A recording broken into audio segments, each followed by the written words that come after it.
First of all, congratulations for locking in the internship. And the question is, now what?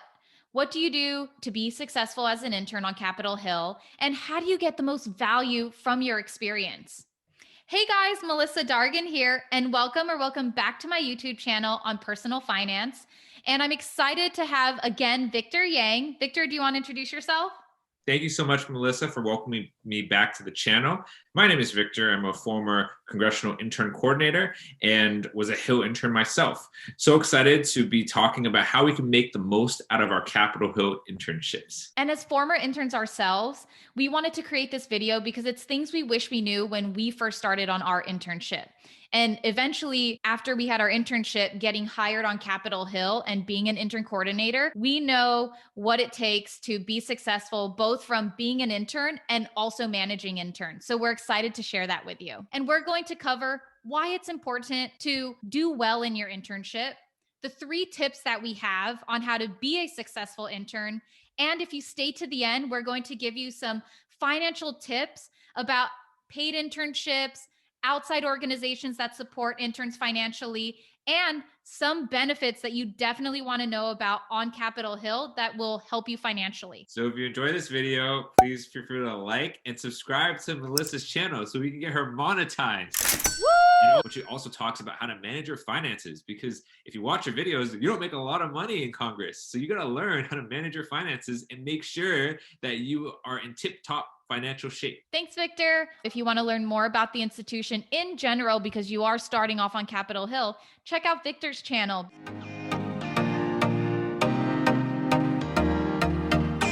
Interns help make Congress work. And I think people don't realize that. If you make the most out of your internship, you could be the next chief of staff in a couple years. You could be a big prominent business leader. You could eventually become the Speaker of the House. And so I think that's why, like, making the most of your internship, being successful at it, and really gaining the experience that you want is important. But it's really important to do well, because if you do well, the most obvious answer is you can get hired. It's also really useful because you can get a reference. Having a reference to whatever job you have next through that experience would be incredibly rewarding. Also, being able to get a recommendation to potentially go to grad school. As an intern coordinator, I can't tell you the amount of times my former interns would contact me and say, now I'm thinking about law school or potentially getting my MPA. Do you mind if you provide a letter of recommendation? And I would almost always be able to give them a good letter of recommendation as long as they were a strong intern. It's really important to think about your future and why you want to be a successful congressional intern. And you have to consider this: the Hill is very small. I don't know about you, Victor, but sometimes I joke. I'm like, the Hill is even less degrees of separation than Kevin Bacon. Like, it's not 6 degrees, it's like 2. And so being a good worker, being a great intern can really open up doors of opportunity for you, because let's be real, people talk on Capitol Hill, and if there was someone who was a bad intern, felt entitled, didn't do their job right, that's going to be known. Absolutely. I couldn't agree more. And I think another thing to keep in mind is a lot of people intern on Capitol Hill and they move on to something else. They either join a executive branch agency, they go back to state government, they might work at a nonprofit, a think tank, a corporation, a trade association, you name it. They go everywhere. So the work that you do and the reputation that you build as an intern will translate to other industries as well. So take your internship seriously. It's important to be successful because who knows where you're going to go.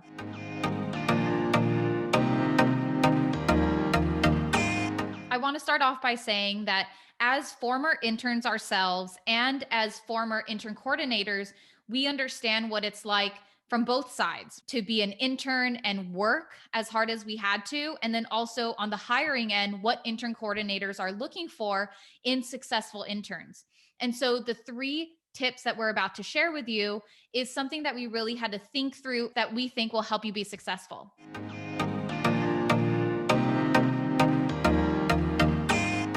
The first tip is to take initiative. This is one of the most important things that I definitely want to highlight, is because from day one, when you walk into that congressional office, you want to be ready to ask, what else can I do? Once you're done doing some of the administrative work that you will be given, answering phones, sorting mail, that's a fact. But once you're done with that, don't just sit there and wait to be told what to do. Take initiative. Most successful interns, the ones that really take initiative, are the ones who ask for tasks that they are interested in, and they make it known that this is what they are interested in. For example, play asking and saying, hey, I just want to let you know that I'm really interested in environmental issues and would really, really appreciate if I could help out more on that. As the intern coordinator, I don't know exactly what your interests are until you vocalize them to me. I want to empower the future interns who are watching this video and want to learn how to be successful, taking initiative, asking what else you can do, but making sure it's in line with your interests is the best thing you can do as an intern to get the value that you want from this experience. And I think it's also really important just to, really be a self-starter, pitch ideas to whoever your intern coordinator is. It's also just understanding how Capitol Hill functions, being able to figure out like the right publications to read, like, The Hill, Roll Call, Politico. They have this really well-known newsletter called Playbook. And basically everyone who's in politics in DC or is on Capitol Hill really reads that newsletter because it's everything you need to know for that day. Taking the initiative to just be aware. Put aside 15 to 30 minutes at the beginning of the day to read the top headlines, get your synthesized reads. You don't want to be that intern that's like, oh, I didn't realize like Nelson Mandela died today. Big things that you need to know about, because if you're not, then you're way behind. And I don't ever want to be the person in the office who's like, huh?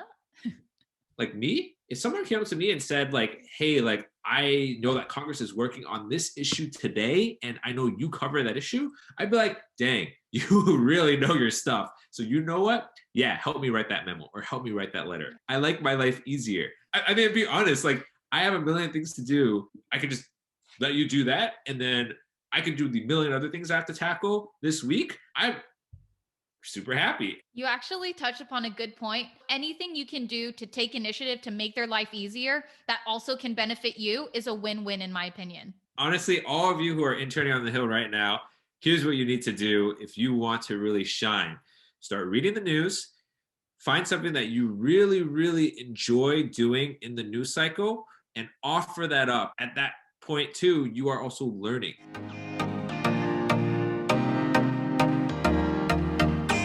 This gets us to our next tip number 2, which is always be learning. And I think it's really important to have that kind of mindset that when you come onto Capitol Hill, you're going to be learning about various things, whether that's the procedure of Congress, the brand new daily events that are happening. One of the biggest jokes is that Capitol Hill is actually an extension of school. It's basically like adult grad school, seeing it from a 50,000 foot level of how the institution works, why Congress voted the way it did, why a good piece of legislation isn't going to make it to the floor. And if you do want to work on Capitol Hill or eventually work in government affairs, you come in with that knowledge already. You're like equipped. I think that that analogy of working on Capitol Hill is like going to grad school is spot on. And on top of that too, like, you can take those experiences and you can put them on your resume and you can go somewhere else and someone basically gives you the same amount of credit as if you went to grad school learning about public policy. Because at the end of the day, when I apply for a job and people are like, okay, this is a great resume, tell me more about your MPP at the school versus your experience in Congress, they're going to go for the experience in Congress because you have concrete experience versus the academic degree. And so when you're interning on Capitol Hill, make sure that you learn and you soak up as much as you can, because that firsthand experience will help you in the long run. Even if you're in a situation where you might not see the instant benefits, as long as you're in the institution, there will be opportunities for you to learn.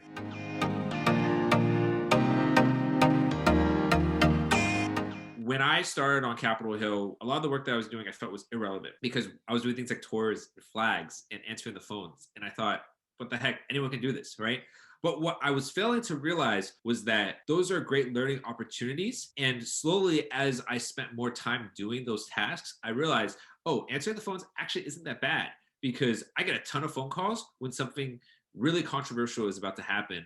And so then I'm learning how to engage with different constituencies. I'm learning how to talk to folks and calm them down. And that is transferable experience for the future. And to build off of what you said, Victor, for tours, you have to think about, well, why is this important? Understanding the bigger significance that that constituent is a voter, that voter votes to elect or not elect your boss, the member of Congress. It's a big deal to connect these dots. And you may, again, as Victor said, not see it initially, but even the small things that you don't think are important have bigger repercussions. At the end of the day, you definitely want to take a step back to understand why what you're doing is important and how building some of these skill sets will be able to set you up for success in the future.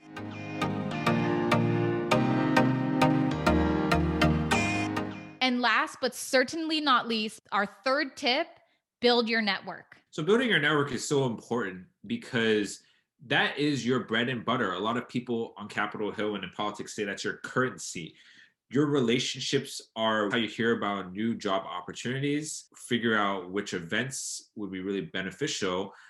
And it's also a great way for people to vouch for the good work that you do. When I was an intern on Capitol Hill, I started out by just going to receptions. And when I would see someone, I would say, hey, my name is Victor. Like, what's your name? I talked to them a little bit and I'd be like, oh my gosh, it's such a cool experience and would love to get coffee with you. It seems a little awkward when you're not in that ecosystem. The reality of the situation is when you're in the political field, it's not. Don't be afraid to email anyone, cold email or just cold ask. And I learned this trick super early in my career. I thought that it was super beneficial for me. I'm just trying to be really realistic, right? And the reason why is because a lot of my friends, when they start on Capitol Hill, they would be like, I can't email the chief of staff. Like, I don't want to bother them because they're so important. But you got to get the mindset of you being inferior to someone out of your head. Because as Melissa and I shared with you all, people come and go all the time. And at one point, someone could be your intern. Another day, they could be a chief of staff. And so for me, a great example was I was at this networking event. I met this individual and I just sent him a quick email. And he surprisingly responded and was like, yeah. And I got a coffee meeting with a senior advisor in then Minority Leader Pelosi's office. But it just goes to show that like I'm this lowly intern, this senior advisor in now the speaker's office was willing to get a coffee with me. It shows the importance of networking and don't ever be scared to ask anyone, no matter how powerful they are, how influential they are, how well known they are in DC for a coffee meeting. And I've been very blessed that people have responded to some of my requests.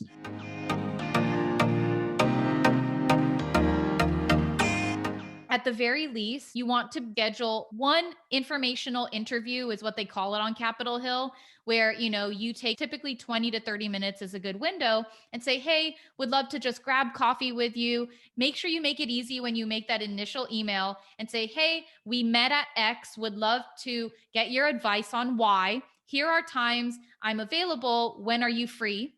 Give 2 or 3 dates and times, and then say like, hope to see you soon. Short and sweet, but also very effective and to the point. And I think you'll have a better response rate. Be strategic in an interest or area that you are wanting to learn more. That's where you should target people because you also don't want to waste their time. When you go to talk to them, have questions ready of like what you're interested to learn about from them. And if it makes sense at the end, be like, is there anybody else I should speak to that has the same interests as I do that you think would be good for me to connect with?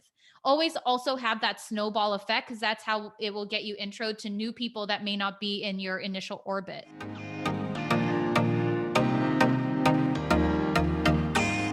The other thing I would say in terms of building your network, for me, it was about quality, not quantity. Who can I trust not to throw me under the bus? You want the circle of friends and colleagues and professional friendships that you build to be quality. Like Victor said, the currency in DC is who you know.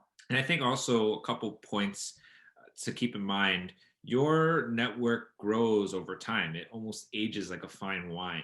And what I mean by that is you build relationships with people that are all at the same level, essentially, when you start out. But as time progresses, they shift and they might be in higher positions. I say this because like that's happened, right? Like there have been people that I built relationships with when we were lowly staff assistants or legislative correspondents or schedulers, and they later went to the White House. And on that point, many of you guys probably have already heard this, the revolving door, right? People who work on Capitol Hill will go off to an agency, will go off to the administration, will go off to the private sector, and then they'll come back into the public sector. And so nothing is ever finite. And so that's why it's important to be nice to everyone. In general, just be a good human, be a good person. People who are interns today could be, again, the chief of staffs of tomorrow, the future speaker of the House. Be your true self when you are networking, because people will also sniff out if you're fake.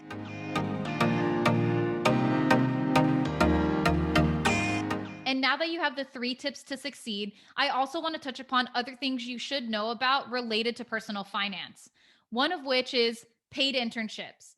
If you don't know already, the House has a paid internship program where every member of Congress is given a certain amount of money. Right now, it's $25,000 to pay their interns. Most offices are paying their interns because they have this fund.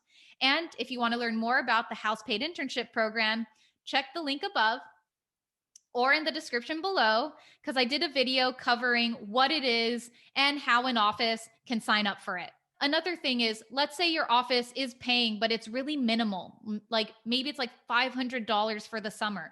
Obviously, that can't cover all of your expenses, even just your flight out to DC. One thing you want to note is there are outside organizations, they'll give you money. In some instances, will cover your flights, cover where you live, and they'll pay for you and any of your outside expenses. Check them out. I'll also provide the link to this video that I created on paid internships. The link will be in the description below. And lastly, on the House side, if you're getting paid at least $100 a month, you are eligible to get transportation benefits. If you live in DuPont or you live in, let's say, Maryland or Virginia and need to take the metro into DC to get to work, make sure you ask for this, because at the end of the day, that could be almost like $10 a day in what you're having to pay for metro benefits. If you can get that covered by the office who hired you, that would be awesome. And I think just to add on, don't be afraid to ask, especially if you're an unpaid intern and you're trying to make ends meet. I think having an open conversation with your office is totally acceptable to, or even just asking for them to pay you enough so that you are able to receive the transportation benefit.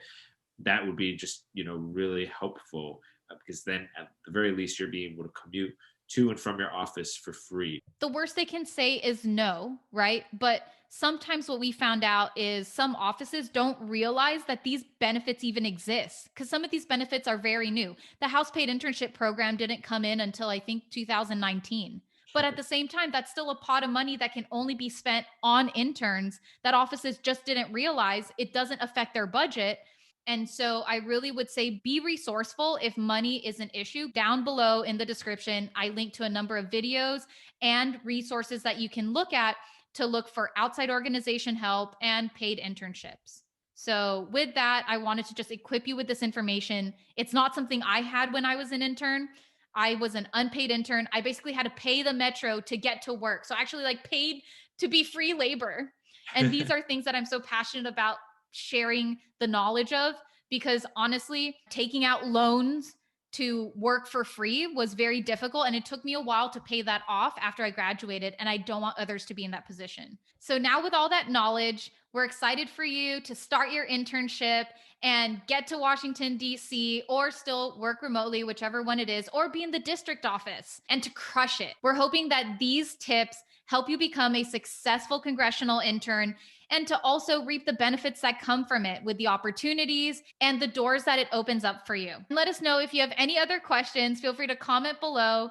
If you want to know more about internships or insights about Capitol Hill, Victor is an expert. Even checking out his YouTube channel will be a great way for you to learn more about Washington, D.C.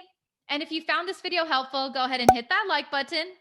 Thanks for supporting us, and be sure to subscribe to our YouTube channels so that you can be updated whenever new videos are released each week, whether they're on Washington, D.C., Congress, or personal finance. Thanks so much, guys, and see you in the next video. Thank you for watching. If you're interested in watching other videos related to Congress or personal finance, check out these other videos that we think you'll enjoy. They're somewhere. Check them out. Check them out. Thanks, guys.